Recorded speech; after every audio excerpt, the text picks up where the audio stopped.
En el funeral de mi hijo, vi cómo mi nuera le quitaba el anillo de bodas del dedo y le susurraba a su amante: «Lo voy a vender para que podamos ahorrar para el coche nuevo». No dije nada hasta que descubrió que todos los bienes habían sido transferidos a mi nombre. Me alegra que estés aquí. Quédate conmigo hasta el final de esta historia y comenta desde qué ciudad la estás leyendo para saber hasta dónde ha llegado. La funeraria olía intensamente a lirios, la flor favorita de Miguel. Yo insistí en tenerlos, a pesar de las quejas de Sandra por el costo. Mi hijo merecía ese último gesto de amor, aunque fueran solo flores que se marchitarían y morirían como él. Demasiado joven, demasiado pronto. Estaba sentada en la primera fila, mi vestido negro colgando flojo sobre mi cuerpo. Había bajado 7 kilos desde que le diagnosticaron la enfermedad a Miguel, hace 6 meses. Mi hijo, mi único hijo, se había ido a los 42 años, dejándome un vacío en el pecho que dolía como si alguien me hubiera arrancado el corazón con una cuchara sin filo. El director de la funeraria se me acercó, su rostro una máscara bien ensayada de simpatía solemne. «Señora Ruiz, ¿quiere unos minutos? ¿A solas con Miguel antes de cerrar el ataúd?» Asentí con la cabeza, sin poder decir una palabra con ese nudo atorado en la garganta. Mis piernas pesaban como plomo al levantarme, apoyándome en el brazo de la silla para no caer. Todo giraba un poco. La realidad aún me parecía una pesadilla cruel de la que no podía despertar. Al menos Miguel parecía en paz. Ya no estaba la mueca de dolor que le deformaba el rostro en sus últimas semanas. Sus manos estaban cruzadas con cuidado sobre el pecho, el anillo brillando bajo las luces suaves. Ese anillo. Recuerdo el día que lo eligió. Qué feliz estaba por casarse con Sandra. «Ella es la indicada, mamá», me dijo, con los ojos llenos de ese tipo de amor que cree en él para siempre. Toqué su mejilla fría, dejando caer mis lágrimas sobre su traje. «Te amo, mi niño hermoso», susurré. «Te voy a extrañar todos los días del resto de mi vida». El sonido de tacones sobre el piso de madera me hizo voltear. Sandra estaba ahí, su vestido negro de diseñador abrazando su figura delgada, el maquillaje impecable, aunque fingía secarse los ojos con un pañuelo. Ni una sola vez la vi llorar de verdad desde que Miguel murió. «Carmen, ya necesitan cerrar. El ataúd», dijo con un tono de impaciencia en la voz. «Solo un minuto más», supliqué. Sandra suspiró, pero se hizo a un lado. Me incliné para besar por última vez la frente de Miguel y luego me fui a un rincón del salón, sintiendo que mi cuerpo ya no podía sostenerse. Me dejé caer en una silla, invisible dentro de mi dolor. Fue entonces cuando lo vi, un hombre alto de cabello oscuro, desconocido para mí entre los asistentes. Estaba cerca de la entrada, con la mirada fija en Sandra. Cuando ella lo notó, pasó algo entre ellos. Una mirada tan íntima, tan cargada de entendimiento, que me cortó la respiración. Mientras la gente comenzaba a salir para la recepción, Sandra se acercó al ataúd de Miguel. Pensé que estaba diciendo su adiós en silencio y estaba a punto de apartar la vista para respetar ese momento cuando vi cómo movía las manos hacia las de él. Con movimientos rápidos y acostumbrados, le quitó el anillo de bodas del dedo. El corazón se me detuvo. No podía estar viendo bien. Pero no. Sandra guardó el anillo en el bolsillo y echó un vistazo a su alrededor sin verme, escondida en las sombras del rincón. Caminó con paso firme hacia el hombre que esperaba en la entrada. Me obligué a ponerme de pie, acercándome con las piernas temblorosas hasta que pude oír lo que se decían en voz baja. «¿Lo tienes?», preguntó él, hablando casi en susurro. Sandra dio una palmadita a su bolsillo, con una sonrisa discreta en los labios. «Claro, es de platino con diamantes. Va a valer buen dinero, perfecto». Él le apretó el brazo. «Eso suma otros 3,000 para el Mustang». «Estoy pensando en rojo», respondió Sandra con un tono ligero, como si hablaran de qué hacer el fin de semana y no estuvieran parados en el funeral de mi hijo. A Miguel siempre le chocaron los autos llamativos. Decía que eran poco prácticos. Ella puso los ojos en blanco.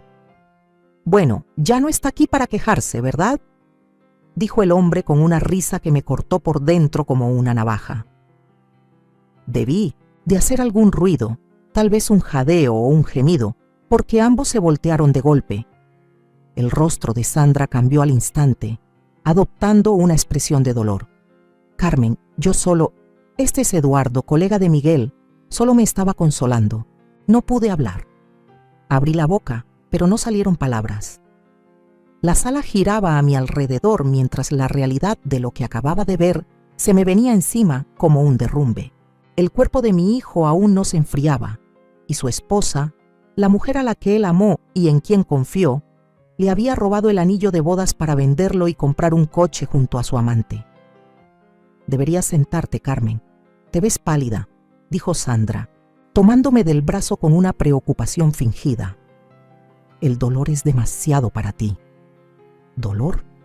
Sí, me ahogaba en él. Pero ahora también ardía otra cosa junto con la pena. Una rabia hirviente, afilada, que me dejaba sin aire. Pero, ¿qué podía decir? ¿Cómo enfrentarla ahí mismo, con Miguel tendido y la gente empezando a llegar para despedirse de él? Así que me quedé callada. La dejé llevarme de vuelta a mi asiento. La dejé seguir fingiendo ser la viuda desconsolada, mientras en mi cabeza se repetía lo que había visto y escuchado, marcándose a fuego en mi memoria. El director de la funeraria cerró el ataúd y algo dentro de mí también se cerró. Una puerta se selló sobre cualquier resto de calor o confianza que aún le tuviera a la mujer con la que mi hijo se había casado. Lo que no sabía en ese momento, lo que tampoco Sandra sabía, era que Miguel había hecho arreglos que lo cambiarían todo. Pero en ese instante, lo único que sentía era pérdida y traición, clavadas como piedras pesadas en mi pecho mientras se llevaban a mi hijo para siempre. Esa noche, de regreso en la casa que compartía con Miguel y Sandra, me quedé despierta en la cama. La escena del velorio se repetía una y otra vez en mi mente. La forma tan natural en que se había quitado el anillo. La sonrisa cuando tocó su bolsillo. Los planes para un Mustang rojo comprado con el símbolo del amor y compromiso de mi hijo. Y me pregunté, con un escalofrío que se instaló profundo en mis huesos, ¿qué otros secretos habría estado guardando Sandra mientras mi hijo luchaba por su vida? Las semanas siguientes al funeral de Miguel pasaron envueltas en una niebla de dolor. Me movía por la casa como un fantasma, tocando sus cosas, sentándome en su sillón favorito, buscando desesperadamente una conexión con él. Sandra, por su parte, parecía recuperarse con una rapidez inquietante. Su ropa negra de luto fue sustituida por colores vivos en cuestión de días. Su teléfono no dejaba de sonar con mensajes que la hacían sonreír cuando pensaba que yo no la veía. Una noche, como 3 semanas después de haber enterrado a Miguel, escuché el motor del coche de Sandra alejándose del garaje. Había mencionado algo sobre un grupo de apoyo para personas en duelo, aunque jamás vi en ella señal alguna de luto. La casa quedó envuelta en un silencio espeso, de esos que te obligan a escuchar hasta el crujido más leve del suelo. Sin pensarlo, me encontré caminando hacia el cuarto de Miguel y Sandra. No había vuelto a entrar desde antes del funeral. La cama estaba tendida, pero no con la perfección casi militar que Miguel exigía. Su lado, el derecho, ya estaba vacío de sus cosas. Sus lentes de lectura, la pila de revistas médicas, el tubo de crema para su piel reseca, todo había desaparecido. Era como si Sandra lo estuviera borrando pedazo por pedazo. Abrí el closet y lo encontré a medio llenar. Sus trajes y camisas ya no estaban. ¿A dónde los habría llevado? Pasé la mano por las pocas prendas que quedaban, levanté un suéter y lo acerqué a mi cara, tratando de encontrar su aroma, pero solo olía a detergente, no a Miguel. Fue entonces cuando vi la caja de zapatos en el estante superior, escondida detrás de los bolsos de diseñador de Sandra. Estiré el brazo para alcanzarla luchando con la tapa entre mis dedos torpes y doloridos. Adentro había fotografías, docenas de ellas, Miguel y Sandra en tiempos felices, su luna de miel en Hawái, fiestas, cumpleaños. Pero al ir pasando las imágenes, algo empezó a inquietarme. Cuanto más reciente la foto, más forzada parecía la sonrisa de Miguel, la luz en sus ojos apagándose año con año. En el fondo de la caja había un sobre más pequeño. Lo abrí y sentí cómo el corazón se me paralizaba en el pecho. Fotos de Sandra con el hombre del funeral, Eduardo.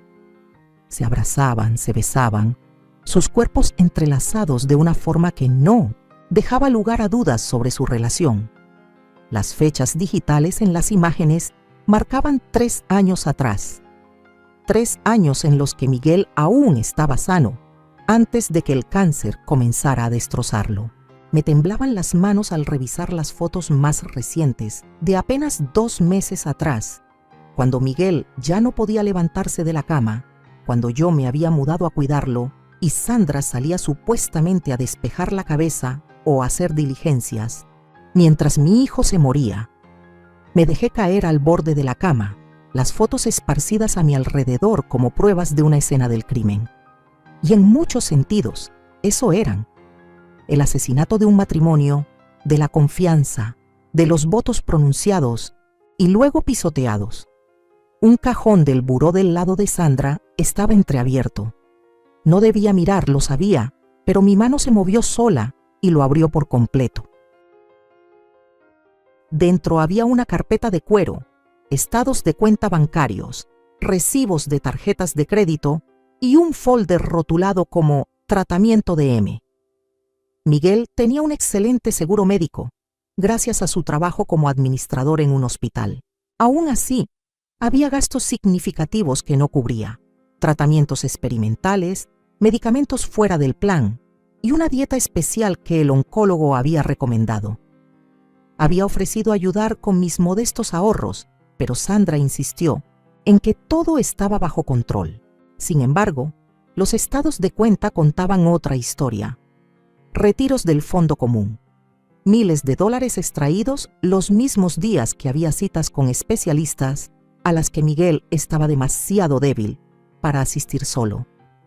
Pero los cargos de la tarjeta de crédito en esas fechas no correspondían a clínicas ni hospitales. Eran de hoteles lujosos, restaurantes caros, tiendas exclusivas. La rabia me nubló la vista. Mientras mi hijo se moría, su esposa malgastaba el dinero destinado a su tratamiento en encuentros con su amante. Escuché la puerta principal abrirse y rápido volví a guardar todo en el cajón, colocando de nuevo la caja de zapatos en el estante. Salí del cuarto justo cuando los tacones de Sandra resonaban en el pasillo. Carmen llamó con fastidio al verme cerca de la habitación. ¿Qué haces aquí arriba? Solo estaba... Traté de inventar algo creíble, buscando uno de los suéteres viejos de Miguel para sentirme un poco mejor. Su rostro cambió a una expresión ensayada de lástima. Ah, ya doné todo eso a Goodwill. No es sano aferrarse a sus cosas, Carmen. El terapeuta dice que hay que seguir adelante. ¿Donaste todo? Sin siquiera preguntarme si quería conservar algo de mi hijo. Me tragué el nudo que se me formaba en la garganta. Tienes razón, logré decir, aunque las palabras me supieron a ceniza. Debería descansar. Buena idea, respondió, ya dándose la vuelta. Su celular volvió a sonar. Salgo temprano mañana. Es por trabajo. Sandra no trabajaba. Había renunciado a su puesto como higienista dental cuando Miguel consiguió un ascenso hace 3 años. Justo cuando comenzó el engaño, lo entendí ahora, esa noche en la que no pude dormir, mientras las piezas de un rompecabezas cruel caían en su sitio. Las llamadas nocturnas durante la enfermedad de Miguel, que Sandra contestaba en otra habitación. Los supuestos amigos del trabajo que enviaban arreglos florales carísimos, pero jamás venían a visitarlo. La forma en que Miguel a veces miraba a Sandra con una duda en los ojos que ella nunca respondía. Lo sabía, mi dulce y confiado hijo había descubierto la traición de su esposa mientras luchaba por su vida. El corazón se me rompió otra vez solo de pensarlo. Al amanecer siguiente, Sandra salió antes de que el sol asomara, vestida con un traje ajustado que no tenía nada de profesional. Esperé a que su coche desapareciera por la calle y fui directo a la oficina de Miguel, la única habitación donde Sandra casi nunca entraba. Su computadora portátil ya no estaba, pero el archivador seguía allí. Encontré la llave de repuesto, pegada bajo el escritorio, justo donde siempre la había guardado desde que era adolescente, y escribía diarios que quería mantener lejos de su madre entrometida. El archivador estaba impecablemente organizado. Registros médicos, papeles de la casa, pólizas de seguro. Al fondo del último cajón, hallé una carpeta marcada solo con una A. Dentro había capturas de mensajes de texto entre Sandra y Eduardo desde hacía casi un año, recibos de hoteles, un estado de cuenta con compras de lencería y champaña justo en el aniversario del diagnóstico de Miguel y una nota manuscrita de mi hijo. Mamá, si estás leyendo esto, lo siento mucho. No quería preocuparte mientras estaba enfermo. Ya dejé todo arreglado. El abogado te explicará. Te amo. Siempre te he amado. Siempre lo haré. El papel se arrugó entre mis manos temblorosas mientras las lágrimas me empañaban la vista. Miguel lo sabía. Descubrió la traición de Sandra y lo ocultó para no causarme más dolor en sus últimos días. ¿Pero qué planes había hecho? ¿Y por qué me pedía disculpas? El sonido de la puerta principal al abrirse me sobresaltó. Sandra no debía volver hasta la noche. Rápido, devolví la carpeta a su lugar y cerré el gabinete, limpiándome las lágrimas mientras salía apresurada del despacho. En el pasillo, casi choqué con Eduardo, el hombre del velorio, el amante de Sandra, que salía del cuarto de huéspedes con una maleta en la mano. «Señora Ruiz», dijo, claramente sorprendido de verme. Pensé que hoy tenía su club de lectura. «No tengo club de lectura. Sandra también le había mentido. Yo vivo aquí», respondí sin rodeos, con una firmeza que no esperaba de mí misma. «¿A dónde llevas eso?» Sandra me pidió que ayudara a mover unas cosas. Desvió la mirada. «Para donar». Otra mentira. Reconocí la maleta de inmediato. Era de Miguel, la que llevaba en sus ingresos nocturnos al hospital durante el tratamiento. Allí guardaba su diario, su tableta, sus cosas personales. «Esa es de mi hijo», dije. «Devuélvela ahí a su sitio». Eduardo titubeó, echando un vistazo hacia la puerta. Me giré y vi a Sandra allí, parada, el rostro encendido de rabia y algo más. Miedo. «Carmen», dijo con una voz melosa, pero con los ojos tan fríos como el mármol. «Te dije que tenemos que sacar sus cosas para cerrar el ciclo». Cerrar el ciclo, como si mi hijo fuera un capítulo de libro que hay que terminar y olvidar. En ese instante vi a Sandra con total claridad, tal vez por primera vez, no como mi nuera, no como la esposa adorada de Miguel, sino como la depredadora que realmente era. Y comprendí, con un escalofrío que me recorrió entera, que aún no terminaba de arrebatarnos todo. El enfrentamiento en el pasillo terminó con Eduardo devolviendo a regañadientes la maleta al cuarto de huéspedes. Sandra sonrió con rigidez, los ojos ardiendo de furia apenas contenida. «Después la revisamos juntas, Carmen», dijo, con un tono que no dejaba espacio para réplica. En los días siguientes noté cambios sutiles en la forma en que Sandra me trataba. La fachada de nuera atenta se desmoronaba poco a poco. Se le olvidaba avisarme cuando la cena estaba lista. El termostato de mi cuarto aparecía misteriosamente más bajo por las noches. Cosas pequeñas, fáciles de justificar, pero que yo sabía muy bien lo que eran. El inicio de una estrategia para echarme. Llevaba casi 3 años viviendo con Miguel y Sandra. Desde que Robert, mi esposo durante 40 años, falleció de un infarto. Miguel insistió en que vendiera mi casa y me mudara con ellos. «Mamá, esa casa ya es muy grande para ti. Aquí tenemos espacio de sobra y me quedaré más tranquilo sabiendo que no estás sola». Ahora me preguntaba si Sandra había resentido esa decisión desde el principio, soportándome solo porque Miguel lo quería. Una noche, más o menos un mes después del funeral, estaba sentada en el pequeño solario junto a la cocina, hojeando álbumes viejos de fotos de Miguel cuando era niño. Se había vuelto mi ritual nocturno, mi forma de sentirlo cerca. A través de la puerta entreabierta, escuché a Sandra hablando por teléfono. La vieja empieza a ser un problema, decía en voz baja, pero lo suficientemente clara como para que la oyera. Encontró algunas cosas de Miguel que yo estaba tratando de sacar. No creo que sepa lo nuestro, pero siempre me mira con esos ojos tristes como si me acusara. Hubo un silencio. Entonces hay que apurarnos. La casa vale al menos $750,000 con el mercado como está. Una vez que se venda podemos... Bajó la voz. Se alejó más y solo alcancé a oír palabras sueltas. Cuenta de retiro, seguro de vida, Florida. Sentí que la sangre se me congelaba. Sandra planeaba vender la casa, mi casa, el lugar donde guardaba los últimos recuerdos de Miguel, y por lo que decía, pensaba quedarse con todo lo que mi hijo había construido para irse a empezar de nuevo con su amante. Me quedé paralizada, el álbum de fotos temblando entre mis manos. Una foto de Miguel a los 10 años me sonreía, sin dientes frontales, los ojos brillando con esa inocencia tan suya. Siempre fue un niño confiado. Veía lo bueno en todos. Y eso nunca cambió, ni siquiera ya de adulto. Incluso con Sandra lo entendía ahora. No puedo simplemente echarla, seguía diciendo Sandra al volver a estar cerca. Se vería mal. Ya la gente piensa que me estoy reponiendo demasiado rápido. Pero si ella decide irse sola... Otra pausa. Exacto. Si la hacemos sentir incómoda, seguro se va con su hermana a Guadalajara. Mi hermana Teresa, en efecto, me había ofrecido quedarme con ella tras la muerte de Miguel, pero yo me negué. No quería dejar el lugar donde me sentía más cerca de mi hijo. Dame unas semanas más, decía Sandra. Para el verano, todo esto será nuestro. Terminó la llamada y oí sus tacones cruzando el piso de la cocina. Me sequé las lágrimas rápidamente y fingí estar concentrada en el álbum de fotos cuando apareció en la puerta del solarium.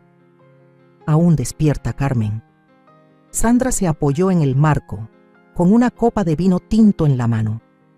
Ya casi es medianoche, solo viendo unas fotos viejas, dije, orgullosa de que mi voz sonara firme, aunque por dentro era puro caos. Sandra echó un vistazo al álbum sin interés. Deberías empezar a pensar en lo que vas a hacer a largo plazo, Carmen. Esta casa está llena de recuerdos de Miguel. No puede ser sano quedarte aquí, rodeada de fantasmas. Esta es mi casa, dije simplemente. La sonrisa de Sandra no llegó a sus ojos. Era la casa de Miguel y mía. Y ahora que él no está, bueno, estoy pensando hacer algunos cambios. ¿Irme a algo más pequeño, tal vez? Ya veo. Cerré el álbum con cuidado, las manos firmes aunque el corazón me retumbaba en el pecho. ¿Y cuándo pensabas hablarme de esto? Lo estoy haciendo ahora. Sandra dio un sorbo al vino. Estoy pensando en poner la casa en venta el próximo mes.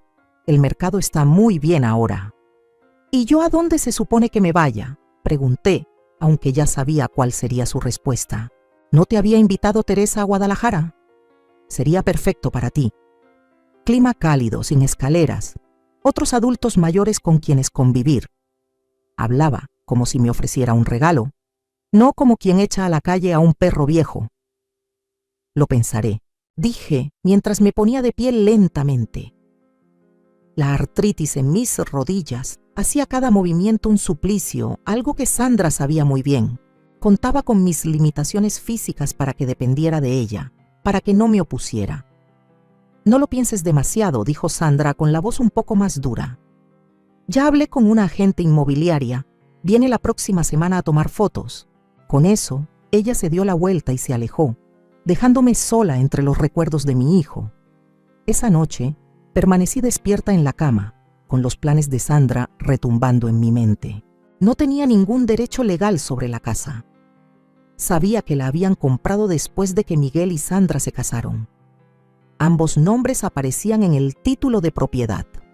Con la ausencia de Miguel, la propiedad naturalmente le pertenecería a su esposa, a menos que un recuerdo regresara, nítido y cortante. La nota de Miguel en la carpeta. He hecho arreglos. El abogado te explicará todo. ¿Qué clase de arreglos? ¿Y quién era ese abogado? Miguel nunca me mencionó ningún trámite legal. A la mañana siguiente, esperé a que Sandra saliera. Su clase de yoga, que ahora asumía, era solo una excusa para encontrarse con Eduardo antes de regresar a la oficina de Miguel. Revisé sus contactos, su calendario, buscando cualquier mención de un abogado o citas legales. Nada.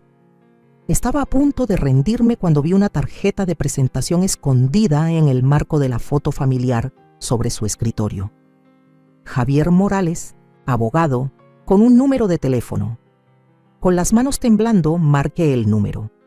Oficinas Legales Morales, respondió una voz femenina, amable.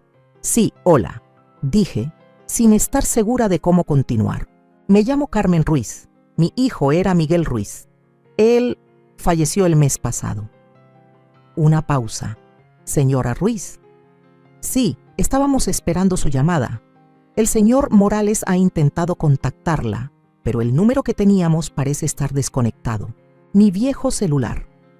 Había olvidado pagar la cuenta en medio del caos después de la muerte de Miguel, y Sandra, con su habitual tono servicial, me había sugerido cancelar el servicio ya que casi no lo usaba. Lo lamento, respondí. Miguel dejó una nota diciendo que hablara con su abogado. ¿Es el señor Morales? Sí, señora. El señor Morales se encargó de los asuntos de su hijo. Me pidió que agendara una cita tan pronto usted llamara. ¿Le parece bien mañana a las 10? Mañana. Sandra tenía su cita habitual en la peluquería los jueves. Ni siquiera notaría que no estaba. Sí, respondí, sintiendo un leve cosquilleo de algo que no había sentido en meses. Esperanza. Mañana a las 10 está perfecto. Al colgar, miré la foto familiar en el marco. Miguel sonreía, con el brazo alrededor de Sandra y yo de pie a su lado. Parecíamos felices, normales, pero las apariencias engañan y yo lo estaba aprendiendo de la manera más dolorosa. ¿Qué había hecho mi hijo? ¿Qué clase de arreglos había preparado en sus últimos meses? ¿Y serían suficientes para detener los planes de Sandra de desecharme como un estorbo del pasado? A la mañana siguiente, me vestí con cuidado con mi traje azul marino, el mismo que usé para la graduación universitaria de Miguel, luego en su boda y por último en su funeral. Sandra apenas levantó la vista de su celular cuando le mencioné que saldría a tomar un café con una vieja amiga. Parecía incluso aliviada de tenerme fuera de la casa. La oficina del señor Morales estaba en un edificio modesto en el centro, sin lujos, pero profesional y bien cuidado. La recepcionista, la misma voz amable del teléfono, me llevó a una sala de reuniones cómoda, donde un hombre de unos 60 años, con cabello entrecano y ojos bondadosos, se levantó para saludarme. Señora Ruiz, soy Javier Morales. Lamento mucho su pérdida. Miguel hablaba de usted con frecuencia y con mucho cariño. Su tono sincero me hizo brotar lágrimas. Gracias, logré decir. Conocía bien a mi hijo. Fuimos juntos a la Facultad de Derecho, aunque yo terminé y él se cambió a Administración en Salud, explicó el señor Morales, señalándome para que me sentara. Seguimos siendo amigos. Hace como 8 meses, Miguel me buscó para actualizar su testamento y hacer otros arreglos. 8 meses atrás, justo antes de que le dieran el diagnóstico. ¿Qué tipo de arreglos?, pregunté con la boca seca de repente. El señor Morales abrió una carpeta sobre la mesa. Señora Ruiz, ¿sabía usted que Miguel sospechaba que su esposa le era infiel? La pregunta directa me sacudió.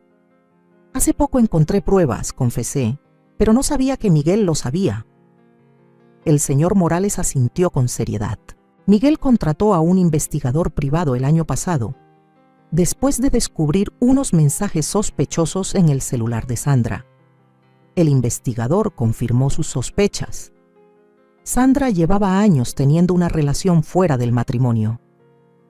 Me dolió el alma imaginar a mi hijo cargando con ese secreto solo. ¿Por qué no la dejó? Estaba considerando hacerlo, dijo el señor Morales. Pero luego vino el diagnóstico de cáncer. Miguel decidió no sumarle un proceso de divorcio a su lucha contra la enfermedad.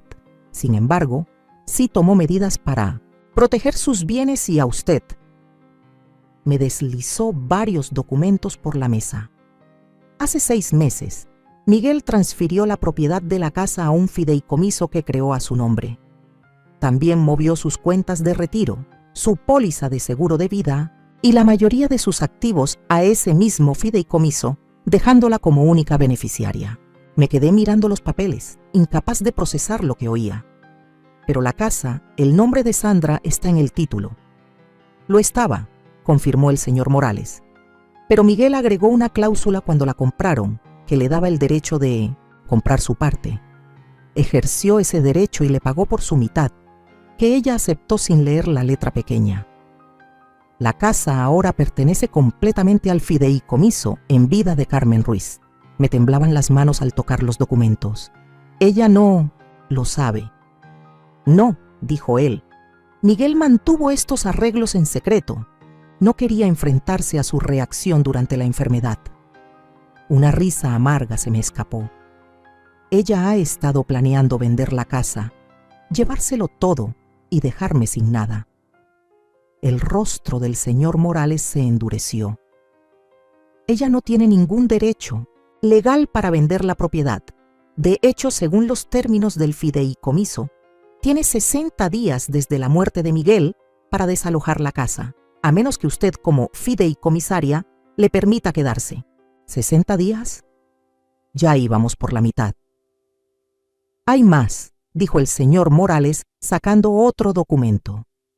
Miguel dejó una carta para usted, con instrucciones de entregársela cuando viniera a verme. Me pasó un sobre sellado con mi nombre escrito en la letra inconfundible de Miguel. Rompí el sello con dedos temblorosos y desplegué la hoja. Mamá, si estás leyendo esto es porque ya me fui y descubriste la verdad sobre Sandra. Lamento no haberte contado lo que estaba pasando. Quería protegerte de este dolor y necesitaba concentrarme en mis tratamientos, no en un divorcio complicado. Sé del engaño de Sandra desde hace más de 1 año. La traición casi me destruye, pero también me abrió los ojos.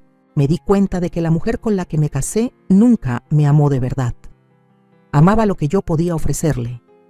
No soportaba la idea de que se llevara todo por lo que trabajé y te dejara a ti desprotegida. Tú me diste todo, mamá. Sacrificaste, tanto por criarme sola cuando papá se fue. Ahora me toca a mí cuidarte. La casa es tuya, mis ahorros, mis inversiones, mi seguro.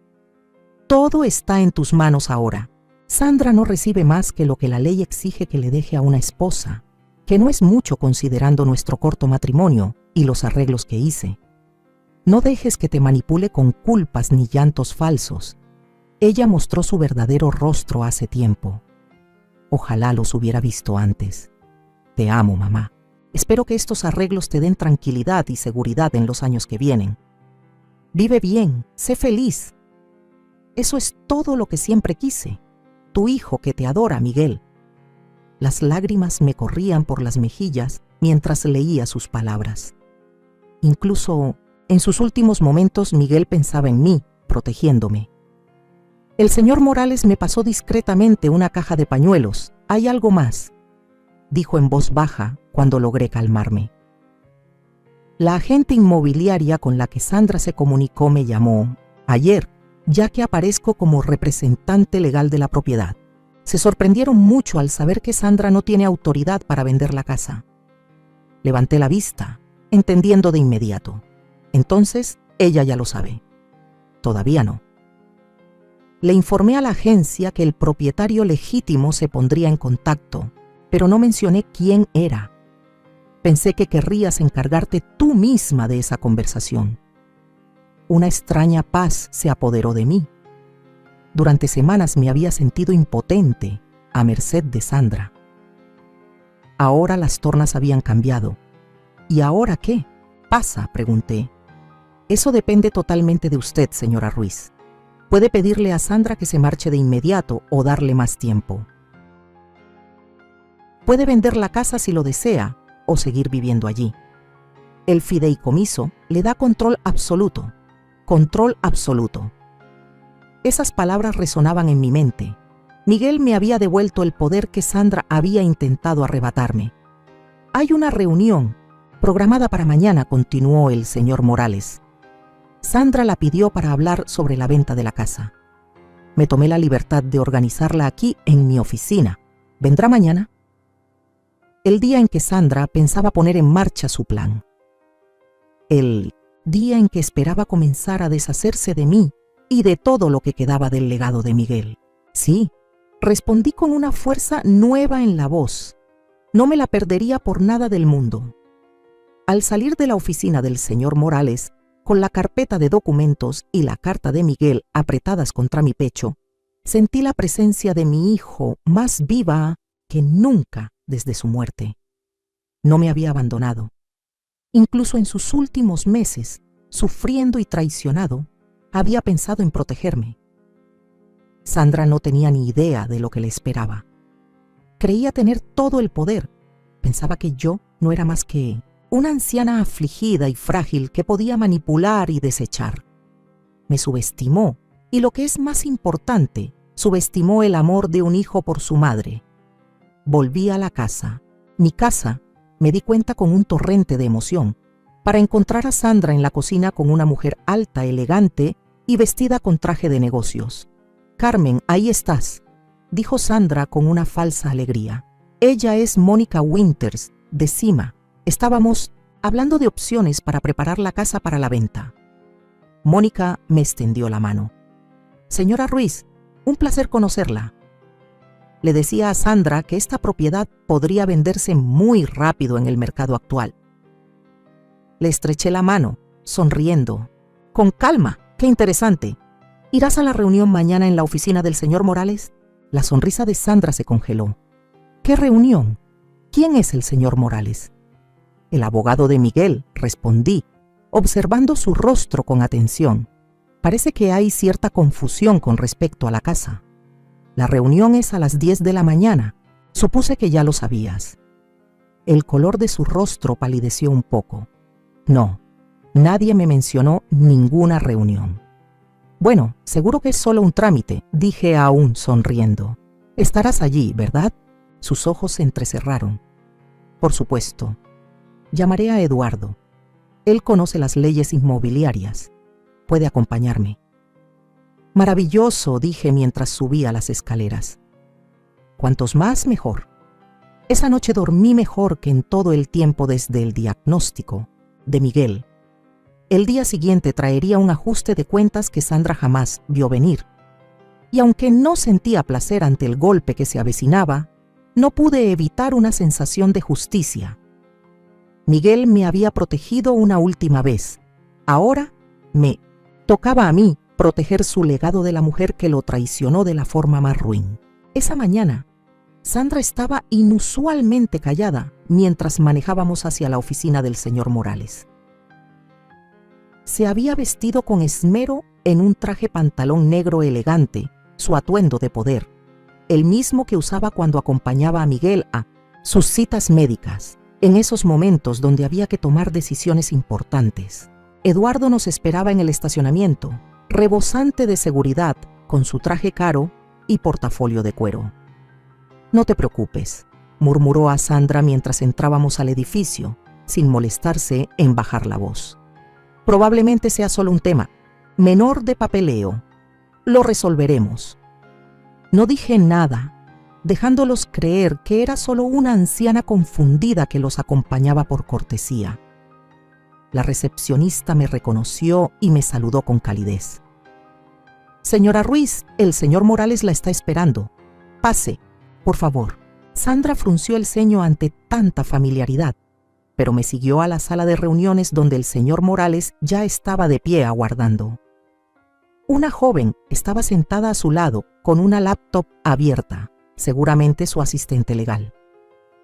«Señora Ruiz, qué gusto verla de nuevo», dijo el señor Morales, estrechando mi mano antes de girarse hacia Sandra con un tono mucho más frío.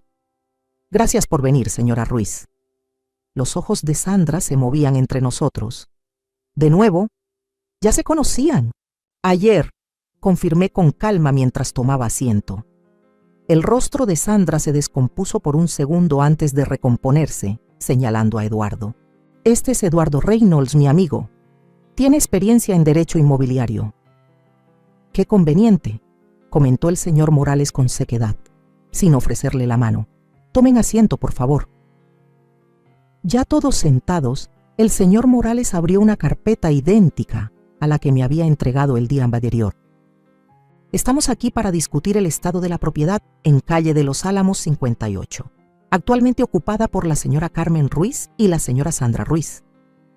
«Sí», dijo Sandra, inclinándose hacia adelante completamente en modo negocios. «He decidido vender la propiedad. Como viuda de Miguel, la casa me corresponde y yo... Me temo que eso no es correcto», interrumpió el señor Morales con un tono profesional pero firme. «La propiedad en cuestión pertenece al fideicomisos vitalicio de Carmen Ruiz, establecido por Miguel Ruiz hace 6 meses. Sandra parpadeó, como si la información no acabara de hacer clic. «¿De qué está hablando? Mi nombre está en la escritura. Miguel y yo compramos esa casa juntos». «Al principio sí», asintió el señor Morales. «Sin embargo, el año pasado, Miguel ejerció la cláusula de compra de su contrato de copropiedad. Compró su parte de la propiedad y transfirió toda la titularidad al fideicomiso». Eduardo se inclinó hacia adelante, adoptando su papel de abogado. «Eso es imposible. Sandra tendría que haber firmado documentos para autorizar esa transferencia». El señor Morales deslizó un documento sobre la mesa. «Lo hizo. Aquí está, fechado el 15 de septiembre del año pasado». Sandra arrebató el papel, escaneándolo con desesperación hasta encontrar su propia firma al final. Esto era para refinanciar la casa. Miguel dijo que necesitábamos mejores condiciones en la hipoteca. «El documento establece claramente que es un acuerdo de compra», replicó el señor Morales. «Los términos son explícitos. Usted recibió 175,000 por su parte de la propiedad». El rostro de Sandra se encendió. «Él me engañó. Nunca habría firmado si hubieras sabido que no podrías vender las Beatles a espaldas de Tmetsi, su madre, después de que él muriera». Finalmente hablé, mi voz suave pero filosa. «¿Eso es lo que quieres decir, Sandra?». Su cabeza se giró bruscamente hacia mí, los ojos muy abiertos, dándose cuenta de golpe que yo sabía mucho más de lo que pensaba. «Carmen, esto no es lo que parece. Miguel y yo hablamos sobre reducir gastos eventualmente. Solo estoy haciendo lo que él habría querido». «Por favor, no me mientas más», dije. El cansancio de tantos meses de mentiras se me notaba en la voz. «Sé lo de Eduardo, sé lo de la aventura, lo supe desde el funeral». El color se desvaneció del rostro de Sandra. «¿De qué hablas?». «Te vi tomar el anillo de bodas de Miguel», dije. El recuerdo todavía era agudo y punzante. «Escuché cuando tú y Eduardo hablaban de venderlo para comprar un auto. Un Mustang rojo, ¿cierto?». Eduardo se movió incómodo. La boca de Sandra se abría y cerraba sin emitir palabra. «Y eso fue solo el comienzo», continué, encontrando fuerza en por fin decir la verdad. «Encontré las fotos, Sandra. Vi los estados de cuenta de la tarjeta de crédito mostrando habitaciones de hotel y cenas mientras Miguel se moría. Sé que usaste el dinero destinado para sus tratamientos para financiar tu aventura. ¿Revisaste mis cosas?». El asombro de Sandra se convirtió en indignación. «¿Cómo te atreves?». «Eran cosas de mi hijo», la corregí. «Cosas que planeabas desechar junto conmigo». El señor Morales carraspeó. Para volver a los asuntos legales, la casa y la mayoría de los bienes de Miguel ahora son propiedad de la señora Carmen Ruiz como única beneficiaria y fideicomisaria del fideicomiso en vida. Sandra, has recibido la porción conyugal exigida por la ley, los 165,000 del acuerdo y la cuenta conjunta. Todo lo demás le pertenece a Carmen. La seguridad en el rostro de Eduardo había desaparecido. Esto no puede estar bien. Y el seguro de vida, las cuentas de retiro, todo fue transferido al fideicomiso antes de la muerte de Miguel, confirmó el señor Morales. Totalmente legal y vinculante. El rostro de Sandra se torció de rabia. No tenía derecho. Yo era su esposa. Una esposa que lo engañaba mientras moría. Dije en voz baja, una esposa que ni siquiera esperó a que su cuerpo se enfriara antes de robar su anillo de bodas para venderlo. La sala quedó en silencio. Sandra me miró, su fachada perfectamente mantenida desmoronándose ante mis ojos. «Tú sabías», murmuró al fin. «¿Lo viste en el funeral?» Asentí, el dolor de ese momento aún vivo. «Vi todo, Sandra. Escuché todo». Se volvió hacia el señor Morales, la desesperación reemplazando la ira. «Esto no puede ser legal. No puedes simplemente dejarme fuera así». «Le aseguro que es completamente legal», respondió el señor Morales. Miguel consultó con varios especialistas para asegurarse de que estas disposiciones resistieran cualquier impugnación. Usted recibió lo que le correspondía por ley. El resto le pertenecía a él y decidió como quiso. Sandra se levantó de golpe, la silla rechinando contra el piso. «Esto es una locura. No voy a aceptar esto». «No tiene que aceptarlo», dijo el señor Morales con calma, «pero es la realidad legal. Y según los términos del fideicomiso, tiene 30 días más para desalojar la propiedad, a menos que la señora Ruiz decida permitirle quedarse más tiempo». Todas las miradas se dirigieron a mí. Sostuve la mirada de Miro de Sandra con firmeza. «Creo que 30 días es más que generoso, considerando tus planes para mí». «¿Qué planes?». Sandra intentó parecer inocente, pero sus ojos la delataron. «Te escuché por teléfono», dije, hablando sobre cómo hacerme sentir incómoda, para que me fuera, llamándome la vieja mientras planeabas tu nueva vida en Florida con lo que sacaras de la venta de mi casa. Eduardo tocó el brazo de Sandra. «Vámonos, necesitamos hablar con nuestro abogado». Sandra lo apartó y se inclinó sobre la mesa hacia mí. «¿Crees que ganaste? No eres más que una vieja triste y sola, aferrada al recuerdo de su hijo muerto. Esto no se ha terminado. No me inmuté ante su veneno. Tienes razón en una cosa, Sandra. Me aferro al recuerdo de mi hijo, pero gracias a él no me siento ni triste ni sola. Me siento protegida». Sandra agarró su bolso y salió furiosa hacia la puerta, con Eduardo pisándole los talones. Al llegar al umbral, se dio la vuelta con la mirada helada de odio. «Disfruta la casa vacía, Carmen. Disfruta hablando con fantasmas».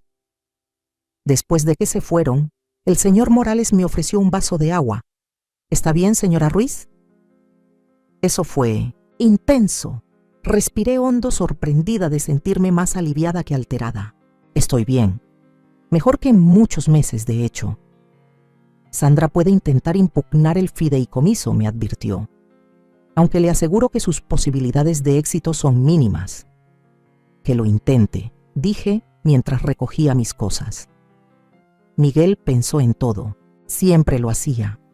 Mientras manejaba de regreso a casa, mi casa ahora de verdad, sentí la presencia de Miguel a mi lado. No como un fantasma, como dijo Sandra con tanta crueldad, sino como una fuerza de amor que sigue viva en mi vida. Él me dejó no solo seguridad económica, sino también la verdad. Por dolorosa que fuera, me liberó de la manipulación y las mentiras de Sandra. Al llegar, el coche de Sandra ya estaba en la entrada. La encontré en el dormitorio que compartía con Miguel, sacando ropa del closet y metiéndola a empujones en maletas. «No tienes que irte hoy», dije desde la puerta. «Tienes 30 días». «No pienso pasar ni una noche más en esta casa», escupió sin mirarme. «No contigo». La observé por un momento. Esa mujer que mi hijo había amado, esa desconocida que lo había traicionado por completo. «¿Dónde está?». Pregunté en voz baja. Sandra se detuvo, con un puñado de blusas de seda apretadas en el puño. ¿Dónde está qué? El anillo de bodas de Miguel, el que tomaste en el funeral. Se volteó despacio, con el rostro cerrado. ¿Para qué? Es solo un pedazo de metal. Era un símbolo de su amor, dije. Un amor que significaba algo para él, aunque para ti no. Sandra me miró fijamente un largo momento. Luego abrió su joyero sobre la cómoda. Sacó la banda de platino, la sostuvo un instante en su palma y luego la extendió hacia mí. Tómalo, dijo sin emoción. Ya no tiene valor para mí.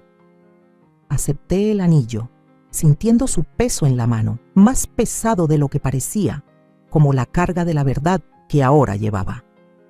Adiós, Sandra, dije, dándome la vuelta para dejarla con su equipaje. Carmen, me llamó detrás, con la voz repentinamente insegura. Él sabía sobre Eduardo y yo mientras estaba enfermo. Me detuve en la puerta, pensando si debía darle esa última verdad, si saberlo la dañaría o la ayudaría. Sí, dije, al fin. Él lo sabía todo. El sonido de su respiración entrecortada me siguió por el pasillo mientras me alejaba, con el anillo de Miguel apretado entre los dedos. La última parte de él, por fin de vuelta donde pertenecía. Sandra se fue ese mismo día, llevándose solo su ropa y cosas personales. El auto negro y brillante de Eduardo llegó al anochecer. Cargaron las maletas sin dirigirme la palabra.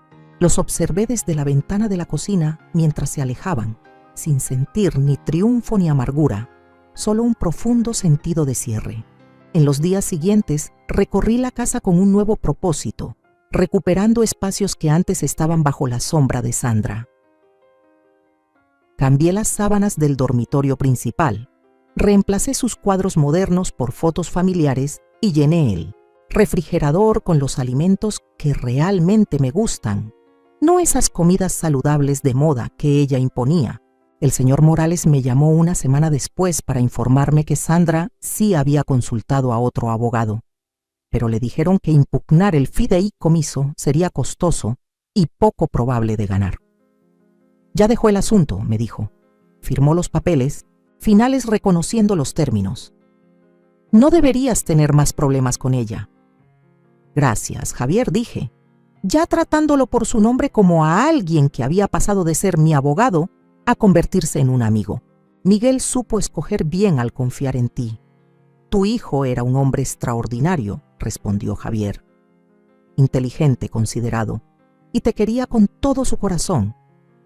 Después de colgar, me quedé sentada en la oficina de Miguel, que ahora era mía, y observé la fotografía que seguía sobre el escritorio. La saqué del marco y con cuidado recorté la imagen de Sandra, dejando solo a Miguel y a mí. No se trataba de borrar el pasado, sino de enfocarme en lo que era auténtico. El amor entre madre e hijo había sido verdadero. Lo demás, solo una ilusión. 3 meses después de la partida de Sandra, estaba arreglando flores frescas en la sala cuando sonó el timbre. Abrí la puerta y me encontré con una joven cuyo rostro me resultaba familiar parada en el porche. Señora Ruiz. Carmen, dijo con cierta timidez. Soy Ana Sofía, la enfermera de Miguel en el Hospital Ángeles del Pedregal. No sé si me recuerda. Claro que sí, respondí con calidez, reconociendo a la mujer de rostro dulce que había cuidado de Miguel con tanta ternura durante su tratamiento. Por favor, pasa. Ana Sofía entró con una pequeña bolsa de regalo entre las manos. He querido venir desde hace tiempo. Quería darte esto, pero no estaba segura de que fuera el momento adecuado. Luego supe que Sandra se había ido y pensé, extendió la bolsa hacia mí. Miguel me dio esto para que lo guardara, como una semana antes de morir. Me hizo prometer que no se lo contaría a Sandra y que te lo daría cuando llegara el momento. Mis manos temblaban al tomar la bolsa. Dentro había una pequeña caja de terciopelo. La abrí y encontré un delicado relicario de oro colgado en una cadena. Dijo que era un regalo para tu cumpleaños, explicó Ana Sofía. Sabía que no estaría aquí para dártelo él mismo. Abrí el relicario con los dedos temblorosos. Adentro había una diminuta foto de Miguel de niño en un lado y de adulto en el otro. En la parte trasera estaba grabado: "El amor es eterno". Las lágrimas me nublaron la vista. Mi cumpleaños es la próxima semana. Él lo recordó. Ana Sofía sonrió con dulzura. Pensaba en todo. ¿Quieres un poco de té?, pregunté de repente, sin querer quedarme sola con lo que estaba sintiendo. Ana Sofía aceptó, y mientras nos sentábamos en la cocina, me compartió historias de Miguel durante su tiempo en el centro de tratamiento, su bondad con los otros pacientes, su optimismo inquebrantable, y cómo no dejaba de hablar de su madre. «Estaba tan orgulloso de ti», dijo Ana Sofía. Me contó cómo lo criaste sola cuando su padre se fue, cómo trabajabas en 2 empleos para pagarle la universidad, cómo nunca te quejabas, ni siquiera en los momentos más difíciles. No me había dado cuenta de cuánto necesitaba escuchar esas historias, esos fragmentos de Miguel que yo no viví. Sandra rara vez lo visitaba durante los tratamientos, continuó Ana Sofía con un dejo de desaprobación en la voz. Pero él siempre encontraba excusas para justificarla. «Está ocupada con el trabajo», decía. «Oh, se pone muy emocional al verme así». Asentí, recordando cómo Sandra siempre encontraba motivos para faltar a las citas más duras. Incluso entonces, él la protegía. Así era él. Ana Sofía asintió, siempre protegiendo a los demás. Cuando Ana Sofía se despedía, dudó un instante, en la puerta. «Espero que no te moleste la pregunta, pero ¿qué vas a hacer ahora? ¿Te quedarás en esta casa?» Miré alrededor del hogar que Miguel había construido, ahora transformado en mi espacio. «Sí, me voy a quedar. Aquí es donde me siento más cerca de él. Me alegra», dijo Ana Sofía. «Demasiada gente huye del dolor. Hace falta valor para quedarse y hacer las paces con él». Después de que ella se fue, me quedé de pie en el centro de la sala, con el relicario tibio en la palma de mi mano. Miguel lo había pensado todo, no solo los asuntos legales, sino también este último regalo de cumpleaños, esta muestra palpable de su amor por mí. 6 meses después de la muerte de Miguel, el timbre sonó de nuevo. Esta vez era Caroline, mi vecina de 3 casas más abajo. Antes éramos cercanas, pero Sandra había echado por tierra esa amistad, diciendo que Caroline era chismosa y vulgar. Ahora Caroline estaba en mi puerta con una cacerola y una sonrisa tímida. «Te he echado de menos, Carmen», dijo simplemente. «Pensé que tal vez podríamos almorzar algún día».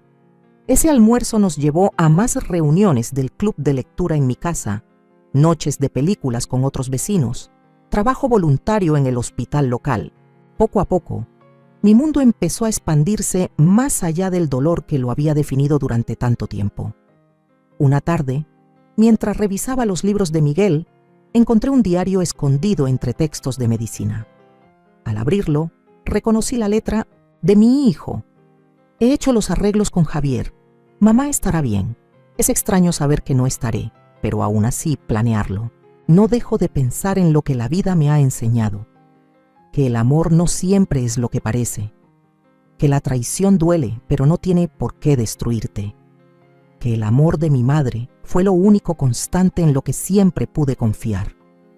Si hay algo bueno en esta enfermedad, es la claridad que trae. Ahora veo a Sandra como realmente es. Y veo a mamá como la mujer increíble que siempre ha sido. No puedo protegerla del dolor de perderme, pero sí de todo lo demás. Y lo haré». Cerré el diario y lo apreté contra mi pecho. Incluso en sus momentos más oscuros, Miguel había estado pensando en mí, viéndome no como una carga ni un pensamiento secundario, sino como alguien digna de cuidado y protección. 1 año exacto después de su muerte, invité a Javier, Ana Sofía, Caroline y algunos otros amigos a una reunión pequeña. No era un servicio conmemorativo. Ya habíamos tenido suficiente tristeza. Era una celebración de la vida. De la mía, que continuaba. De la de Miguel, recordada con alegría en lugar de angustia. Mientras mis invitados conversaban en el patio trasero, me escabullí por un momento a mi habitación. Saqué de mi joyero 2 anillos. Mi argolla de matrimonio con Robert y el anillo de Miguel que Sandra había devuelto. Había pasado semanas decidiendo qué hacer con ellos. Esos símbolos de amor cumplido y traicionado. Esa mañana había ido a ver a un joyero que hacía piezas personalizadas. Le entregué ambos anillos y le pedí una nueva pieza, un colgante que incorporara el oro de ambas argollas, en forma de 2 corazones entrelazados. Algo nuevo creado a partir de lo viejo. Una transformación. De regreso a la fiesta, Caroline me ofreció una copa de vino. Te ves más liviana hoy, Carmen, en paz. Me toqué el relicario en el cuello, pensando en el nuevo colgante que pronto lo acompañaría. Lo estoy. Ha sido un camino largo. ¿Qué cambió?, preguntó. Consideré su pregunta, mirando a las personas que se habían convertido en mi familia, elegida. Dejé de permitir que otros definieran mi valor, dije al fin. Miguel siempre me vio con claridad. Reconoció mi fuerza, mi valía. A mí solo me tomó más tiempo verlo por mí misma. Esa noche, cuando todos se habían ido, me senté en el jardín que Miguel había sembrado, mirando cómo el atardecer teñía el cielo con tonos de naranja y rosa. La casa detrás de mí estaba en silencio, pero ya no vacía. Estaba llena de recuerdos, sí, pero también de nuevas posibilidades. Sandra se había equivocado aquel día en la oficina de Javier. No era una mujer triste y solitaria, aferrada a fantasmas. Era una mujer que había atravesado traiciones y pérdidas y había salido más fuerte. Una mujer que había comprendido que la protección verdadera no se encuentra en papeles legales ni en la seguridad económica, sino en saber cuánto vales. Volví a tocar el relicario, sintiendo la presencia de Miguel no como una sombra que me persigue, sino como un cimiento firme. Él me había dejado más que una casa o estabilidad. Me dio la verdad, aunque doliera, y la libertad para empezar de nuevo. En ese jardín al anochecer, con el aroma de sus rosas llenando el aire, le hice una promesa silenciosa a mi hijo. Viviría plenamente, encontraría alegría, honraría su último regalo, no quedándome en el duelo, sino abrazando cada día como algo sagrado. Sandra había tomado el anillo de mi hijo creyendo que podía robar y vender el símbolo de su amor, pero no logró comprender lo más esencial. El amor verdadero no se roba, no se vende, no se desgasta. Permanece, sobrevive a la traición, trasciende la muerte, convierte el dolor en fortaleza. Cuando cayó la noche y aparecieron las primeras estrellas en el cielo, susurré unas palabras que solo eran para Miguel y para mí. Gracias por protegerme una última vez. Ahora me toca a mí proteger tu recuerdo viviendo una vida digna de tu amor. El aire nocturno me envolvía como un abrazo. Y por primera vez, desde que perdí a Miguel, sentí no solo resignación o aceptación, sino una paz verdadera.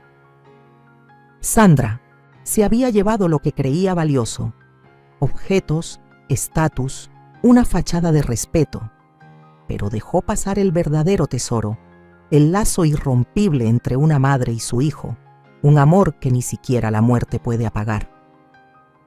Al final, esa fue la revelación más profunda de todas, que el amor, el verdadero amor, no necesita alianzas, ni anillos, ni símbolos para perdurar. Simplemente es, y siempre será la fuerza más poderosa del mundo. Ahora me da curiosidad saber de ti que escuchas mi historia. ¿Qué harías si estuvieras en mi lugar? ¿Has vivido algo parecido? Comenta abajo. Y mientras tanto, te dejo en la pantalla final 2 historias más que son de las favoritas del canal y seguro te van a sorprender. Gracias por mirar hasta el final.